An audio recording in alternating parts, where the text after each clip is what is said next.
Ahora fue, llegamos al colesterol y la fluidez. Y esto es bien importante que se lo aprendan para el examen. Voy a volver aquí un momentito, porque quiero que recuerden que vamos a hablar ahora del colesterol, que es esto que está aquí. Y vamos a ver ahora cómo es que esto va a mantener la fluidez de la membrana y de qué cosas depende, todas las cosas. So, aquí tenemos dos imágenes diferentes. El colesterol tiene un rol dual. O sea, todo va a depender de la composición de la membrana en la que esté insertado. Por ejemplo, aquí, bueno, vamos a esta imagen.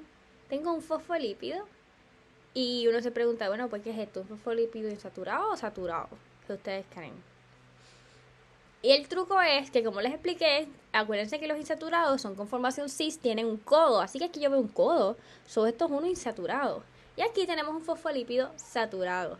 Dependiendo si la membrana tiene estos fosfolípidos o esto, va a ser el rol que tenga el colesterol en esa membrana. La parte de los anillos del colesterol interactúa con la cola de los fosfolípidos, aumentando la rigidez de la membrana en este caso.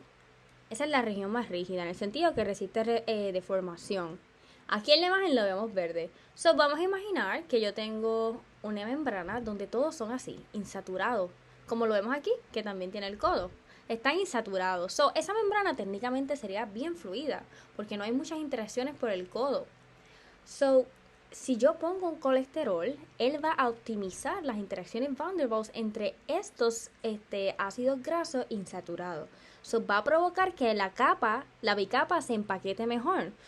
En este caso, la fluidez de la bicapa con ácidos grasos insaturados va a disminuir, porque él va a hacer que haya más interacciones.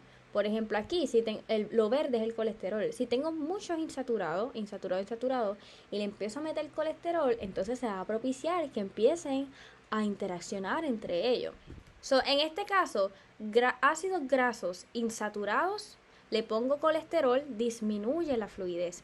Pero si por el contrario, yo tengo un montón de ácidos grasos saturados, por ejemplo aquí, que hay muchos haciendo conexiones con interacciones entre ellos mismos. Aquí, ¿esta es viscosa o fluida?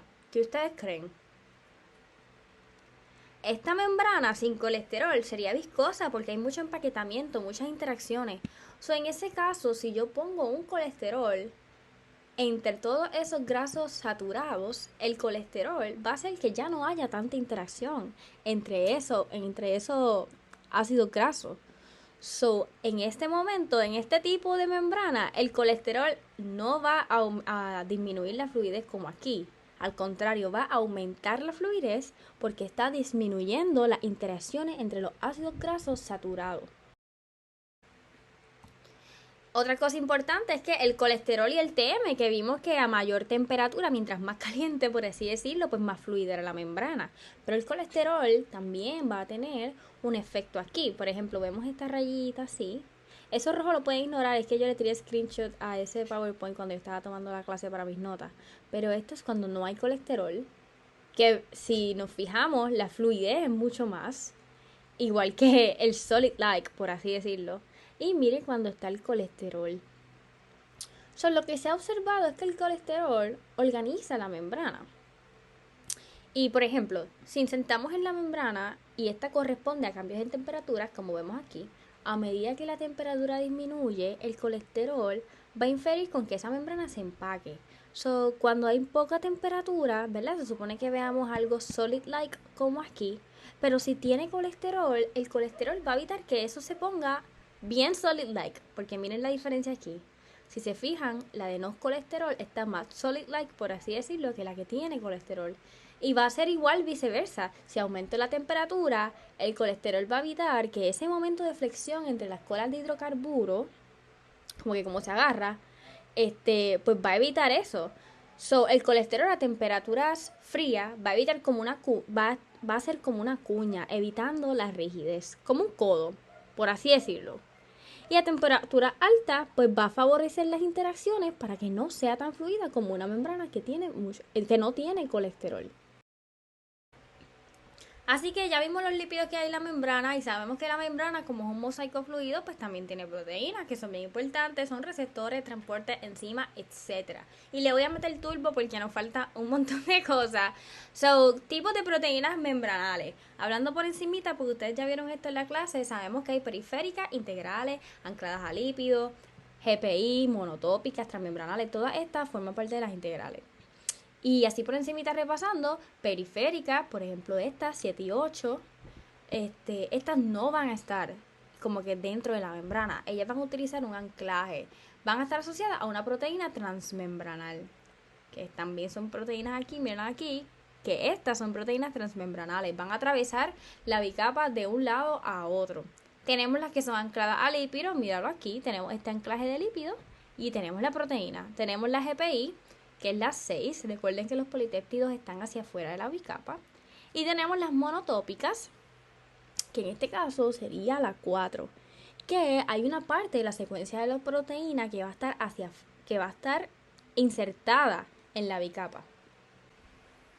Algo importante que se tienen que acordar es que las proteínas periféricas, que son estas, recuerden, que están asociadas a una proteína transmembranal, no tienen mucha movilidad, ya que la adhesión de esta está limitada. Y las proteínas integrales, como las transmembranales, por ejemplo, o las monotópicas, tienen mayor movilidad, así como los lípidos en la membrana. ¿Cómo se limita la difusión de los fosfolípidos y proteínas membranales? O sea, recuerden la difusión, que lo hablamos ahorita, que es el movimiento de los fosfolípidos en la membrana. Bueno, los complejos de proteína, al ser muy grandes, van a limitar la movilidad de esto. Por ejemplo, miren esto. Está insertado ahí, está bien grande. Técnicamente sí, funciona como barrera para ese movimiento de difusión. También, otra cosa que va a limitar esa movilidad van a ser las proteínas que están asociadas a la matriz extracelular, proteínas asociadas al citoesqueleto, las que median la adhesión de célula a célula, y las balsas lipídicas que al tener una rigidez también van a limitar el movimiento de proteínas y lípidos. Ok, mencioné que las balsas lipídicas también restringen ese movimiento, pero ¿qué es una balsa lipídica? Pues mira, son dominios membranales formados por interacciones lipídicas. Son lípidos que tienen una interacción, como que quieren estar juntos. Por ejemplo, uno es colesterol, que lo vemos aquí, es los rojos, y se asocian esas balsas a esfingolípidos. Recuerden que los esfingolípidos son fosfolípidos, pero no todos son fosfolípidos. Por ejemplo, los glucolípidos. Esto parece un trabalengua. Que sabemos que es un glucolípido porque vemos las azúcares aquí, que sería este azul. Tenemos colesterol, tenemos esfingolípidos, que pueden ser glucolípidos, y las proteínas integrales transmembranales, que las vemos aquí. Esas también tienen una afinidad por los lípidos. Esto hace que esta región sea menos fluida, que sea rígida. Y pues tengo que decir también que esto es transitorio, se forma y se rompe a través de la membrana. Bueno, y también tenemos algo bien importante que es el FRAP, Fluorescence Recovery After Photovision. Aquí tenemos una proteína, ¿verdad? Aquí ponle una membrana, aquí.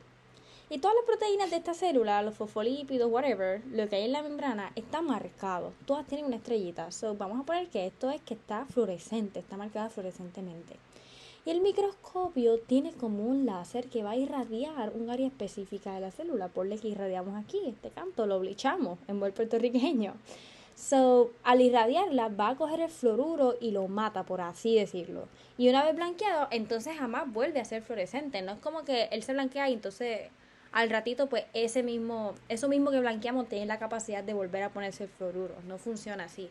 Eso es verdad, es algo que se sabía, pero sin embargo al pasar el tiempo, ese mismo cantito que se blichó, pues de momento se veía fluorescente de nuevo. Y uno decía, Dios, cara, pero ¿qué es lo que está pasando? Porque yo blanqueé esto.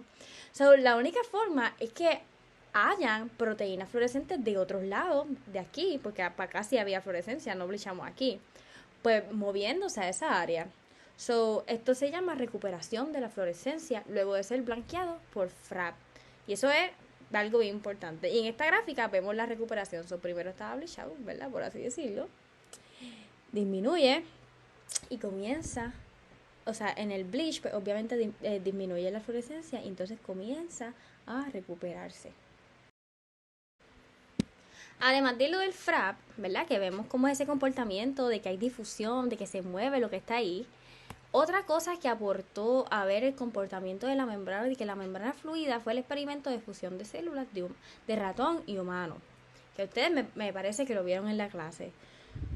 Cuando esto se mezcla, se fusiona para medir la fluorescencia de las proteínas de ambas, porque tenían diferentes colores, vamos a poner aquí violeta y negro en este caso, al pasar el tiempo se observó que hubo una distribución, como lo vemos aquí, como que ahora estaba todo mezclado. Primero empezó que había un lado, por así decirlo, violeta y otro lado negro, pero entonces se demostró al ver esto que las proteínas, los lípidos en la membrana sí tienen una movilidad.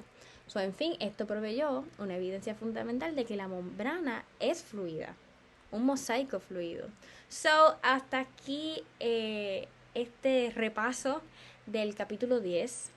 Si tienen alguna pregunta, si no pueden contestar las preguntas que les sugerí del documento que está en Moodle, me escriben. Por eso, cualquier otra cosa relacionada a la clase, estoy a sus órdenes. Recuerden que este es mi email, se lo vuelvo a poner aquí, evelyn.aviles@upr. Nada, espero sus mensajes y espero que esta información les haya sido útil para repasar de su examen.